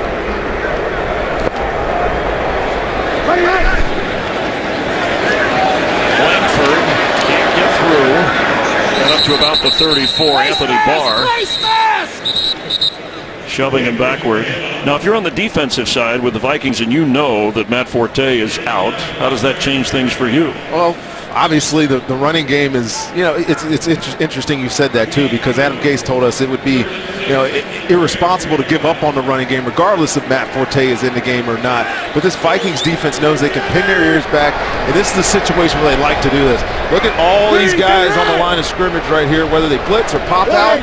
It just causes so much confusion for the offensive line, and Matt Slauson, you see him making the call right there, has to get it right here.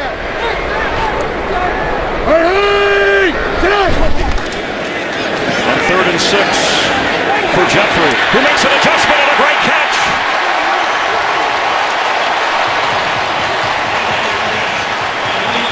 Inside the 40 of Minnesota. Well, Jake Cutler's matchup du jour is 17 on 23, but look at the pressure first. Good protection inside gives Jake Cutler the opportunity to deliver this ball. And then when you got your big wide receiver, a double move on 37-year-old Terrence Newman, makes another nice catch. A gain of 28. Cutler has been sacked just once today. He came in with only 9 sacks allowed by this Bear offensive line.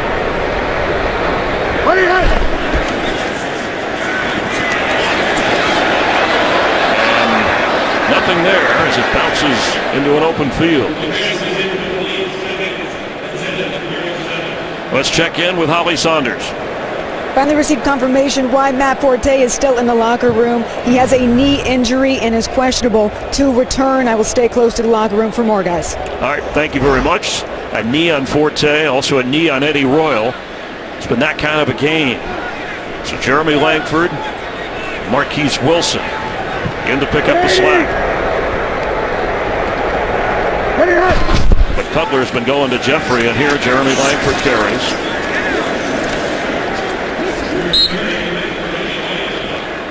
And we showed you earlier, Rondé, we weren't exactly sure, but on this hit is when he left the game, and now the report that he has a knee injury as he went to the locker room. To me, it just looks like it's either a little bit of a hyperextension or maybe a helmet or shoulder pad to the kneecap, and those things, I know as a player can be very frustrating. Range of motion starts to get limited, and perhaps they're just going to be speculative and see what's going on with his knee in the locker room.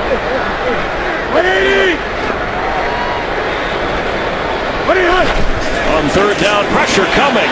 Cutler gets rid of it, trying to go to Bennett. Just survived Everson Griffin, who leads the team with 4.5 sacks this season. Well, this is the threat if you go empty backfield against the Minnesota Vikings. Everson Griffin is untouched to your quarterback here. He better get rid of this football, which he does, or he's going to take a big hit. And again, look at the hit, the shot he took after he delivered it too. Bears trying to extend their lead. This will be from 51. He's been perfect this year. Already 2 today. He plays the wind and just does miss. This is the more difficult side to kick into, according to both teams, prior to the game and the wind shifting. So a missed scoring opportunity, but the Bears still lead at 13-10. The black and blue division, long-standing nickname back then for what was the NFL's and the NFC's Central Division in the 60s through the mid-80s, known for the gritty, smash-mouth football and the low-scoring matchups. Coming into today, Vikings and Bears have met 108 times, Vikings having 4 more wins in the all-time series and a couple of Bear greats. This is the 30-year anniversary, by the way, too, of the 85 Super Bowl champion Bears. On 1st down, Bridgewater underneath to Peterson.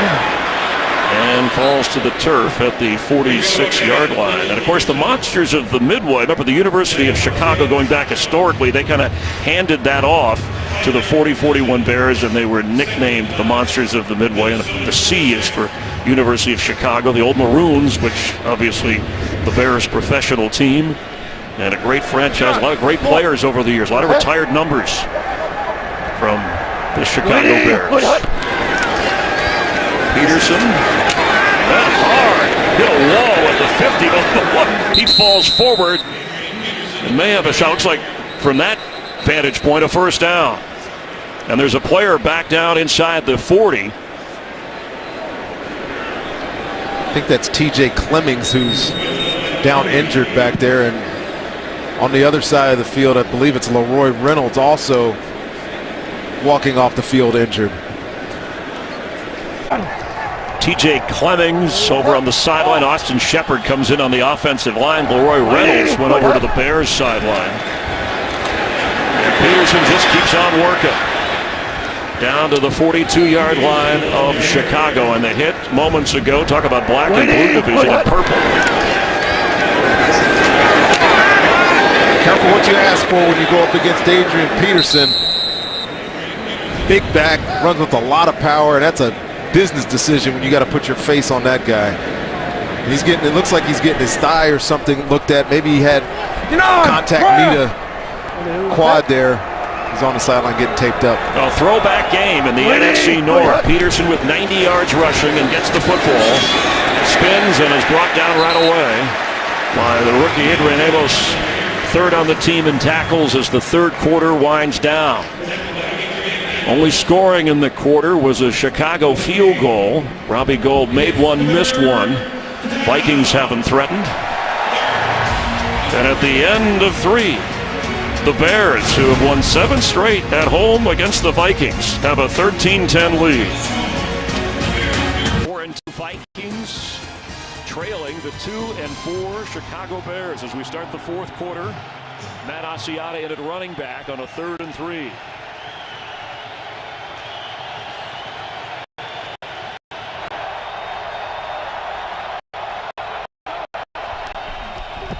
Bridgewater from the 42, pass to Jarius Wright, is caught for a first down.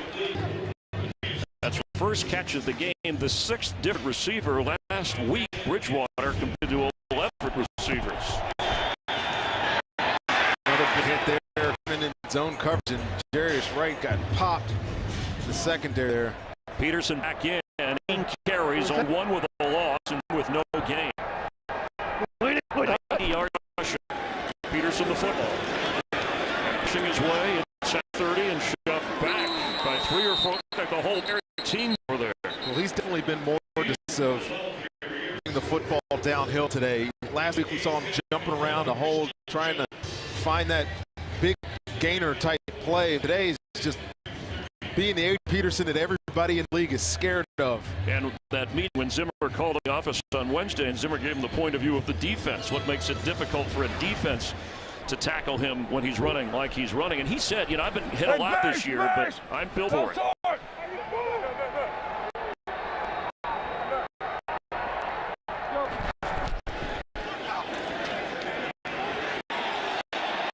Bridgewater has to get rid of it. Let's check in for a game break with Mike Hill. Mike? Arizona was down 20-7 in Cleveland, have come back. It's Carson Palmer finding his tight end Troy Nicholas' 2nd touchdown of the day. 24-20 Cardinals with the lead now.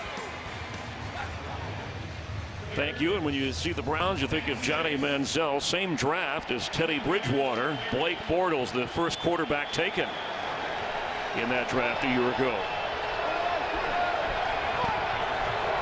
Big third down here from Minnesota. They got to convert, got to give themselves an opportunity to score a touchdown here on the road.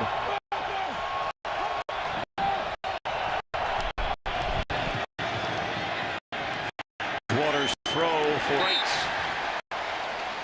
And a 4th down. Teddy just off a little bit today. Numbers will say this: 11-23 or whatever. And last week we saw him complete 70+ of his passes. He had his receiver in that choice route, that option route, Jarius Wright, and just ball sails on him. This will be a 40-yard field goal try from Blair Walsh. Remember, this is the direction that Robbie Gould missed a little bit left. The wind tends to swirl a bit more. And Walsh has no problem. And we are tied. From 48 yards, Blair Walsh on target. It's 13 Bears, 13 Vikings. Rodney Barber, Chris Myers, and Holly Saunders here in the fourth quarter. Everybody turned their clock backward. The shadow's just a little bit different, even though it's a bright, sunny, kind of a cool fall day here. Not bad at all for Chicago this time of year, November 1st. And fans enjoying a good one.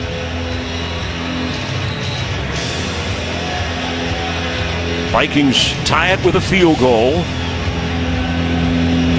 Marcus Mariani in the end zone if he has a chance, and he's coming out a yard and loose across the 26 where they'll take over. Let's check in with Holly on the field. Injury update on DJ Clemmings. I'm told he has a stinger in his neck. He's questionable to return. You can see him on the sidelines trying to work out those kinks, get some mobility back in his neck. But if you saw his face when he came over to the sidelines, it was like he saw a ghost, guys. Not because it's Halloween. And some people still celebrating. He obviously one of those 5 offensive linemen that started the year that worked together in every game, and that certainly changes now with Austin Shepard in, and the Bears shuffling their own injuries again. To remind you, Eddie Royal out with a knee injury, Matt Forte is out with a knee injury, and they started the day with their rookie center, Ronis Grasu, inactive with a neck injury. So this is Jeremy Langford. The Bears have battled their way into a tie with just over 13 minutes left. Actually led here moments ago before the Viking field goal. And down some receivers here now. They have 3 tight ends, all 3 active tight ends in the football game. So you got to imagine that they're going to try to run the ball here with Jeremy Langford. Alshon Jeffrey is the only wide receiver in the game right here. He has 7 catches for over 90 yards and the Chicago touchdown, the only Viking touchdown on Marcus Sherrill's punt return. Molly! Molly! Molly! Molly!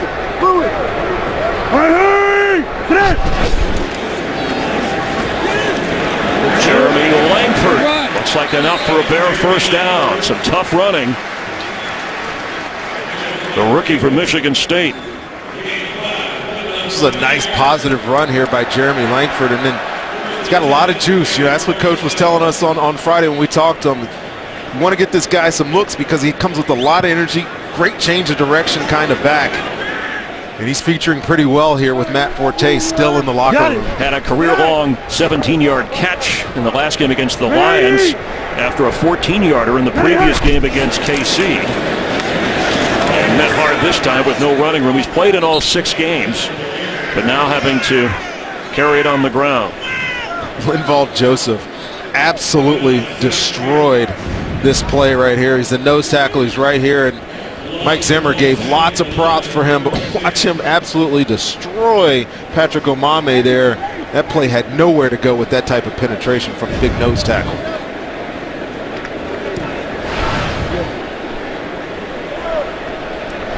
Look at that, 6'4", 329.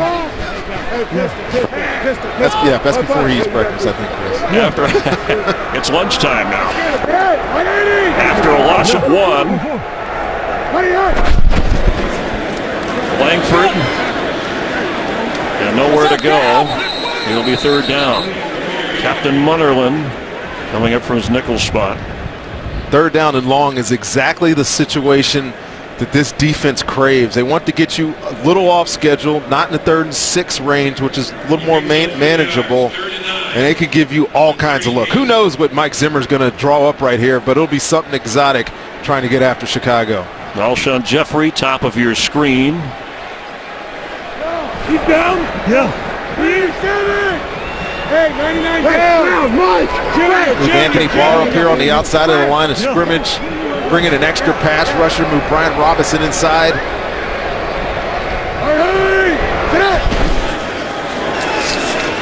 Cutler. And catch made, falling to the ground is Mark Mariani. All the way down to the 42 of Minnesota, a gain of 19. Mark Mariani was a great receiver in college, but he doesn't have a lot of targets this year. But how about Jay Cutler's confidence in this? Look at the route, the out and the up, and Captain Munderland is in pretty good position right there to defend that. But the throw is perfect, and the catch is just outstanding. Well, Jay Cutler's used to dealing with backup receivers. When Jeffrey and Eddie Royal were both out, he was throwing to Wilson and Bellamy and Cameron Meredith. Meredith inactive today, as Lang is shoved back from the 40. Langford, excuse me.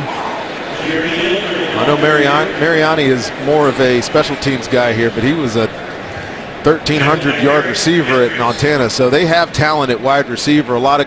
Not a lot of opportunities for these guys, but when you get your opportunity, you got to take it. Caught 29 touchdown passes at Montana. Still looking for his first in the NFL as a receiver. The Bears signed him late last year, and he played in 6 games. As the punt return, kickoff return, and backup receiver.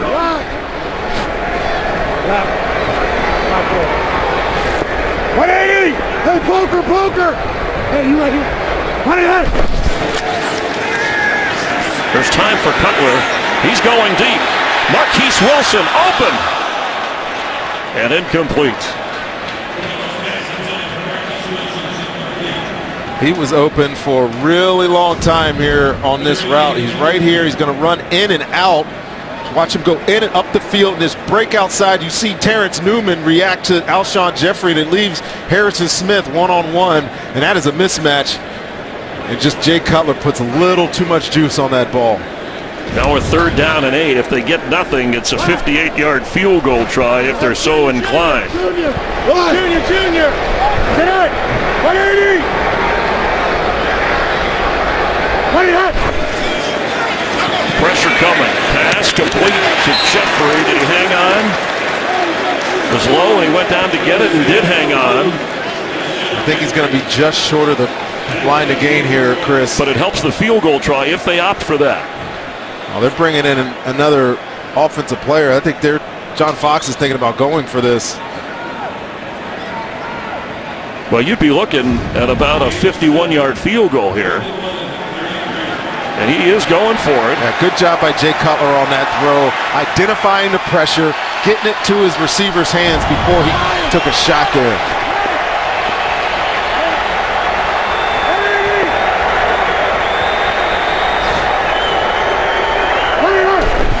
On 4th and 1, Cutler to throw and completes. Jeffrey, first down, and he's over 100 yards receiving. He's come up big today, hasn't he, Chris? What a gutsy call by Adam Gase and John Fox. Well, you get in this point in the field, and sometimes a long field goal is not necessarily what you want, so you're deciding whether you punt or whether you go for it, and they decide to go for it, and this connection has been hot all day. We have an official who's injured over on the other side of the field and being tended to by the medical staff.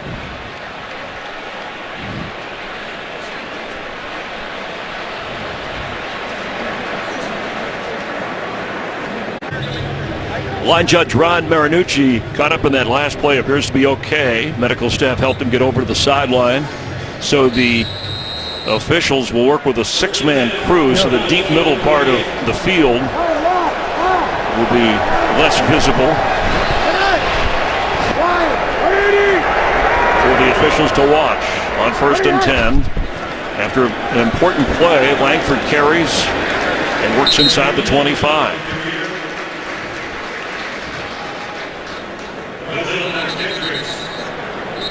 Everson Griffin, who was hurt once already in this game and came back in, is in pain again.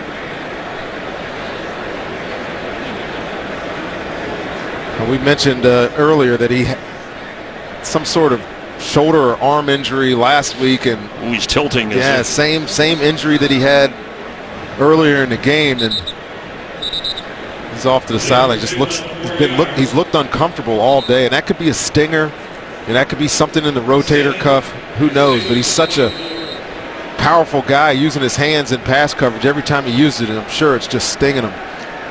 Daniil Hunter will come in for him on the defensive line. Just 1 sack in the game today, and that by the Vikings on Cutler.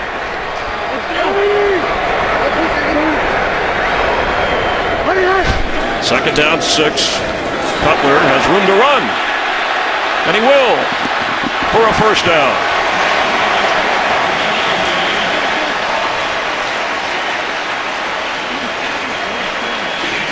He run this play once or twice a game. It's just old school read option.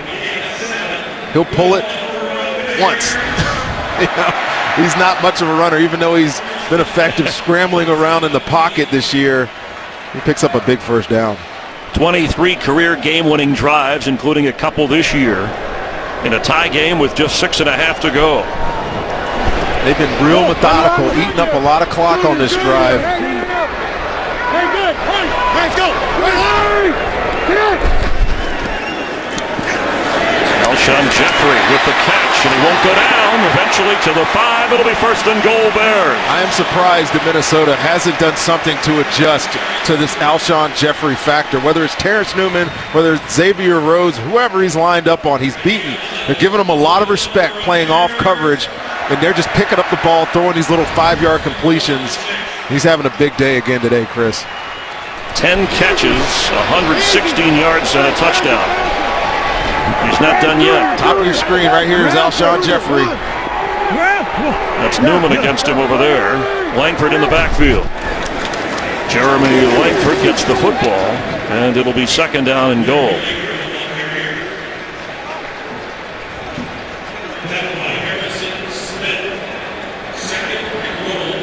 I mentioned that Jeffrey has had big games against the Vikings over the years. Now 5 of 21 career touchdowns have come against Minnesota. And here's a unique set. This is Marcus Mariani right there in the backfield.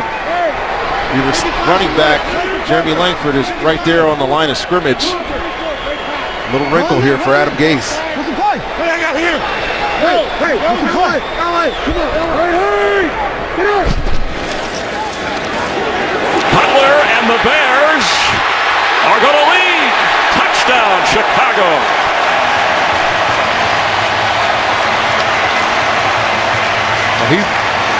He's getting up smiling, but how about the courage of your quarterback here? All that realignment of the offense just so he could scramble out of the pocket. But it's what he does at the end that says, hey, I'm in it to win it today. Sticks his head down and bowls over Harrison Smith for a touchdown. Watch him right here. He's going to see that this line go this way, and he's just going to run right here and run right over the safety, number 22. Big safety Harrison Smith is, and he wins that battle for the touchdown. 2 runs on that drive. His first rushing touchdown this season. And he had the touchdown pass right before the half to Jeffrey. As the scoring play is to be confirmed before the extra point. Timeout. They're just making sure.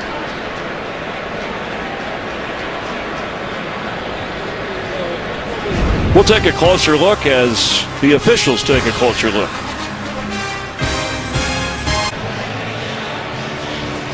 Ruled a touchdown on the field and then reviewed. After review, the ruling on the field stands as called. Touchdown. The review was close. Our rules analyst, Mike Pereira, was watching this rendezvous with you. And let's take a look. Mike Pereira, your thoughts? I think Jay Cutler was on the phone saying, was my butt down, was my butt down. You know, to me, when the butt first touches the ground, I do think it's short. The one thing that I like to see, I never argue when the ruling on the field stands. I think that's a good precedent to keep. It was close, and they stayed with it. And this year, as you told me, Mike, 45% of replay challenges have been reversed or overturned. This one stayed the same. The extra point is good. And what a drive from Jay Cutler and the Bears as they lead by 7. John Fox involved in all parts of the game, coaching defense, offense, and special teams. Said, I usually don't talk to my quarterback during the game. He's like the kicker. You don't mess with him. But when I do, it's usually words of encouragement. He's telling him, don't put your head down. Get ready to get hit by a safety is what he's doing. But I'll tell you what I liked about that call, and Mike Pereira said he like that they upheld it. I liked it that human element played an element in there, because to us that looked like a touchdown. Glad it was upheld. And Cordero Patterson tripped up across the 15-yard line. Good special teams play from Joshua Bellamy. The World Series on Fox. It's a 3-1 advantage for Kansas City. Game 5 tonight. Royals 1 win away from their first championship in 30 years. Edison Volquez and Matt Harvey in a rematch of the starting pitchers from Game 1. We hope you're watching the World Series on Fox, following football right here. Minnesota needs to get a drive going. Chris and I just talking in the break. Adrian Peterson has 94 yards on the ground. It doesn't even feel like their offense is moving. Teddy Bridgewater is going to have to do something through the air here for him to get back into this football game. The crowd is back into it. Bridgewater is knocked down. And he was just twisted to the turf. Looks hurt. Pernell McPhee got to him. Pernell McPhee is the one rusher on this team that's consistently brought pressure, and he absolutely goes right by Matt Khalil here. And good thing Teddy Bridgewater's like Gumby and doesn't get hurt too often, because that play looked like it could have been serious. Very flexible after a loss of 7, and he's on the run again, and he'll run all the way up for a first down and slide inside the 29-yard line. Not many design runs for Teddy Bridgewater, but he's able to get out of the pocket here. But go back to this hit. Or no, this is the scramble. He steps up in the pocket, and Jenkins has a chance there, but really good athlete, doesn't like to do it. But just before that, watch this hit on his lower body, and it's not a penalty here, Chris, because he wasn't unobstructed to the quarterback. He did beat a block, so he was able to go low there and not get flagged. Bridgewater's been sacked 20 times already this season. And flips it to Adrian Peterson, who can't get away. Falls down short of the 30. Let's get a game break. Check in with Kurt Menefee. A crazy day for Drew Brees. He's got 6 touchdown passes, including this one to Benjamin Watson, and they're just starting the 4th quarter. They need them all right now. Eli Manning has 4 for the Giants.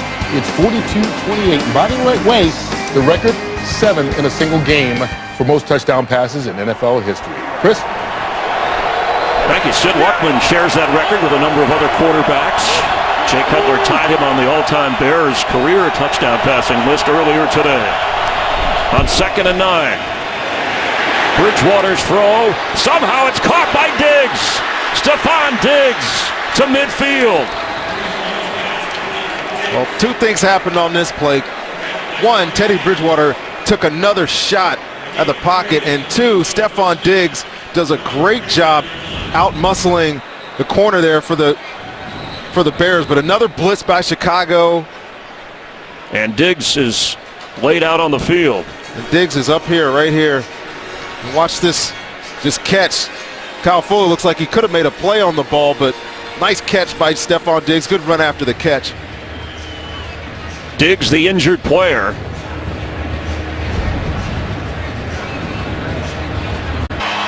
Two and a half minutes to play. The last time the Bears defense did not allow a touchdown was back in 2012 when Lovie Smith was running the show.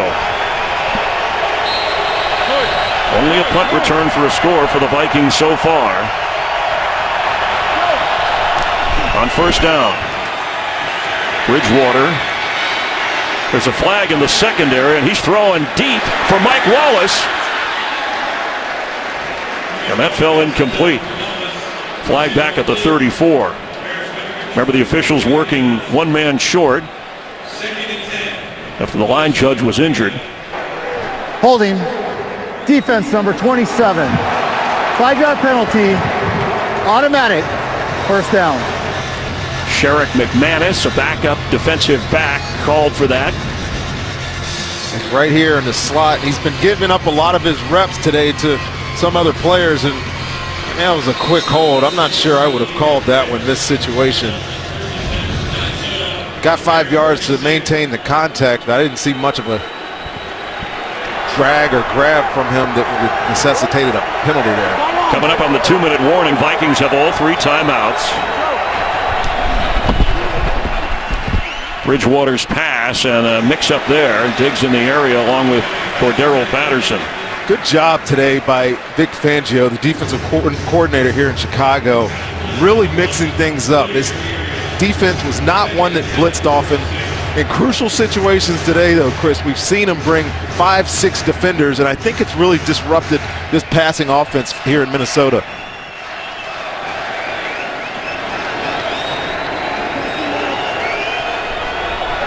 Fight on.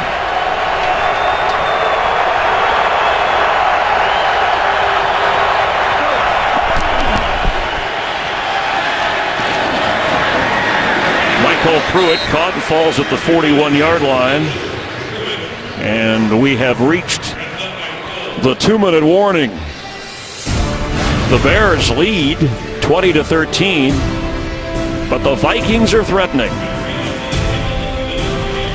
That touchdown drive by Cutler, 8 minutes, 34 seconds, longest by the Bears this year. And now their defense on the spot. It's 3rd and 4 against Bridgewater, who has time and open. It's Diggs, and he can fly. Stephon Diggs spins in toward the end zone. Touchdown.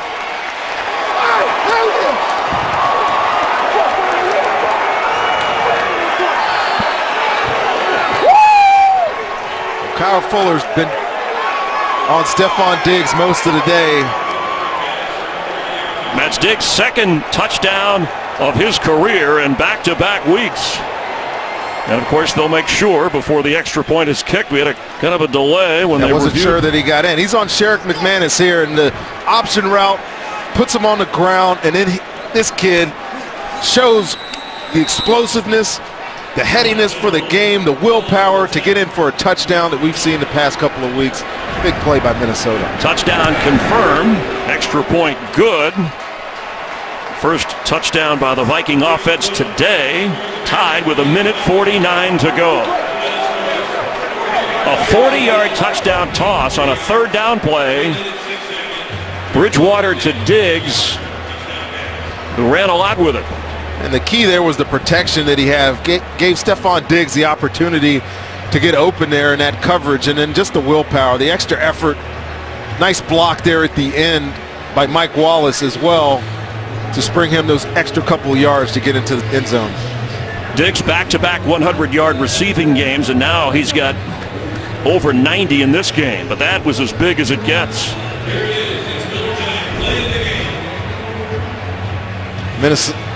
Chicago had playing with fire a little bit, throwing some blitzes at him, put this kid who's been spectacular this year so far in his 4 games, put him in man-to-man coverage, and he won. That's as simple as it gets. He has a likable confidence about him. I mean, it's not cocky. He smiles as he tells you how good he is. That's a great way to put it, though. The likable confidence. He's great in the meetings. You see his head moving a lot on Sundays, and that's the confidence that you're talking about being verbalized. Touchback coming out to the 20-yard line with 1 timeout and 1:49 for the Bears. Watch him win this route. He's right here. He's going to end up on number 27, right over top of him. Just out the end. The suddenness of his routes are just unique for a young player. You talk to Minnesota Vikings players who had to go against him in training camp, and they're all talking about how polished a route runner he is, and just that ability to snap it off at the top, lose your defender, is very, very unique. Good young player.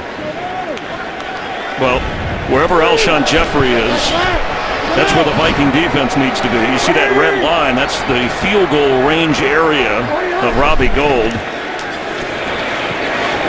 Martellus Bennett with the catch and eventually goes down. Andrew Sendejo wouldn't let him go. Jay Cutler's been in this situation a number of times this year. We know he has the ability to move this ball down the field or his team down the field and get in field goal range. See what he's got going on here. Which one to go? Marquise Wilson. No flags. Xavier Rhodes was running with him. Ton of contact on that play, and past couple of games, whenever Xavier Rhodes been in that situation, you've seen the little yellow hanky come out. But what he does good here is turn back, look for the ball. He's making an effort. He has as much right to that ball as Marquise Wilson. I believe that was a great no call. Well, Rhodes, the coaching staff, Jerry Gray, got him boxing gloves to work with during practice so that he wouldn't grab or hold. And the coverage was good. Clapper, clapper. 180. On 3rd down and 5. Cutler on the run, and it's dropped by Langford. Cutler did a lot to make that happen. Right there is where you miss number 22. I'm pretty sure Matt Forte would not have dropped that ball. Good job by Jay Cutler creating some space and some time to throw this thing. And he does this as well as anybody this year, finding receivers late and downs, and this hits him right in the hands. It's got to be a completion. Pat O'Donnell standing at the 15. Marcus Sherrills has a punt return for a touchdown in this game. The Vikings will have all 3 of their timeouts with just over a minute to play here. The pressure was on. He juggled the ball. The kicker O'Donnell went down, but no flags. And Sherrills dances out of bounds around the 33. Oh, that was close, Chris. Well, he juggled the snap a little bit here, or delayed it, right? No, not really. Well, he tried to help him, I guess. Maybe just incidental. Didn't get any part of the football. No part of the football. I think it was a good no call. He didn't forcefully hit the punter. But now you got Minnesota with the chance to win the football game here. That 3rd down drop could come back to haunt Chicago, but their defense has stepped up all day today. They're going to need to come up with a big stop here with just over a minute to play in the football game. Kyle Fuller on Diggs, top of your screen. Split out is McKinnon to the bottom of your screen. And it's Diggs on the catch and goes down right away on the turf. Mike Zimmer did talk to his team this week about a number of things, but one was having the right kinds of shoes for this kind of grass and this surface. This is a Bears' first home game in nearly a month. I think he might be hurt, Chris. This is the second time he's hobbled off the field. Something going on with that left knee. Bridgewater. Charles Johnson makes the catch!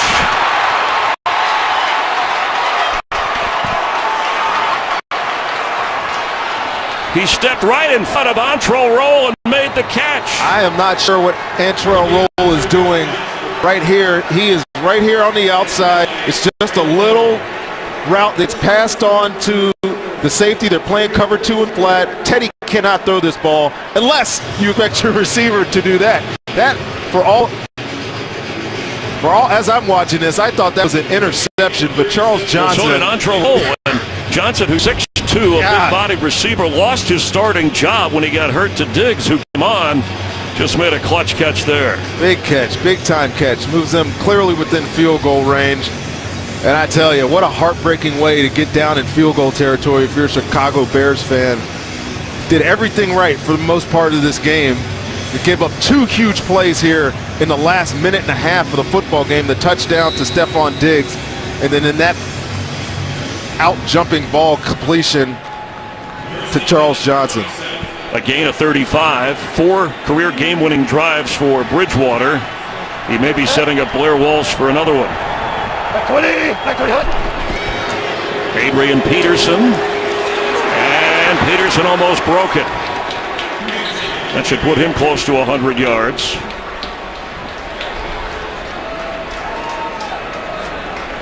I think that's the last play of action. He'll let this go down. And Blair Walsh prefers the left hash mark. He has 3 career game-winning kicks. 1 has come against the Bears. A 30-second timeout. This will be a 36-yard try. Well, we're not on the field. We're up here in the booth, obviously, but just looking at the flags on top of the goalpost, it seems to have calmed down significantly as this game has gone on. I know when I was down there earlier, kicking to this sideline, you saw the yellow or the orange flags on top of the goalpost whipping to the right. Now they're just laying slack. So Should be a little bit easier attempt here for Blair Walsh.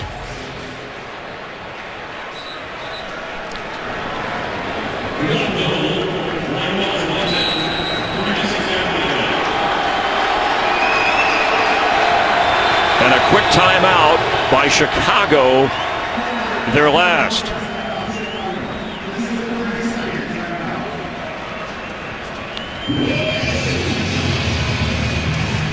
When we wrap up here, bonus coverage on Fox, the Giants and Saints tied at 42.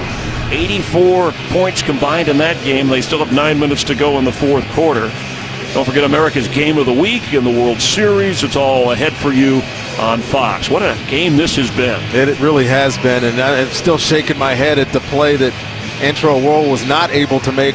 And if you're looking at it from the other side, the great play that Charles Johnson made. We haven't heard his name now in a couple of weeks. It's been all Stephon Diggs. But he came up huge for him right there. Blair Walsh from 36 to push the Vikings to a 5-2 record. As time expires, the Vikings, who last won here in 2007, continue to deny the doubters. Charles Johnson with a big-time catch at Cutler, a great effort, but Bridgewater leading them to victory. For Rondé Barber, Chris Myers, entire crew, bonus coverage coming up. But first, back to Kurt Menefee, Los Angeles.